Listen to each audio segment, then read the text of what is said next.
और उधर अपना दल कमेरावादी नेता और विधायक पल्लवी पटेल ने प्राविधिक शिक्षा विभाग में अनियमितताओं का आरोप लगाया है।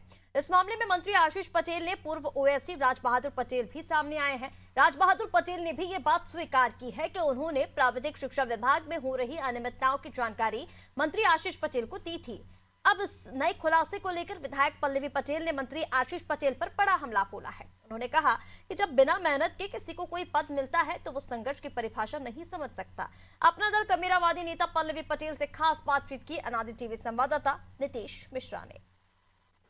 प्राविधिक शिक्षा की डीपीसी के मामले में पल्लवी पटेल लगातार एक के बाद एक बड़े धमाके करते जा रही हैं। आज प्राविधिक शिक्षा विभाग के ओएसडी को सामने लाकर कहीं ना कहीं उन्होंने एक बड़ा प्रहार कर दिया है। पल्लवी जी, क्या कुछ तैयारी, एक के बाद एक लगातार बड़े धमाके, आज ओएसडी सामने आए हैं, वो कह रहे हैं कि रिजिग्नेशन दिया था, क्या कुछ पूरा मामला है और कहां तक इस मामले को लेकर जाएंगे?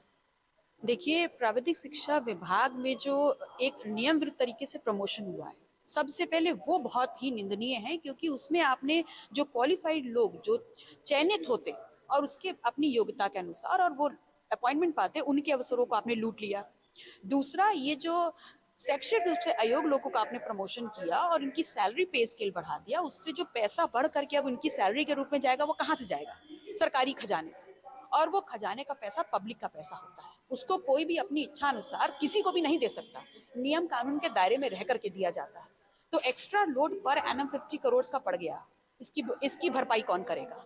तो मैंने भ्रष्टाचार का ये मुद्दा जो प्राविधिक शिक्षा विभाग का है, इसको उठाया। इस पे मेरी राजनीति मुझे नहीं करना था, मुझे सिर्फ ये बताना था उत्तर प्रदेश की जनता को, 25 करोड़ लोगों को, कि देखिए किस प्रकार से आपकी मेहनत की कमाई के पैसे को अपनी इच्छा अनुसार लोगों में बांटा जा रहा है, किस प्रकार से आपके लिए जो निहित अवसर हैं उनको लूटा जा रहा है। सिर्फ इतनी सोच। एक सवाल पल्लवी जी और लेना चाहेंगे। एक तरफ जब शुरुआत में आपने मुद्दा उठाया तो लगातार ये बात कहा जा रहा था कि ये मुद्दा फर्जी है, फालतू है, लेकिन कहीं ना कहीं देखा जाए तो इस पूरे मामले को लेकर अब प्रेस कॉन्फ्रेंस भी करनी पड़ गई है। मीडिया सूत्रों में लगातार इस बात का दावा भी किया गया कि सीएम योगी से मंत्री ने मुलाकात की और दिल्ली तक दौड़ लगा रहे हैं। इस पूरे सिनेरियो को एज ए विधायक आप किस तरीके से देखती हैं?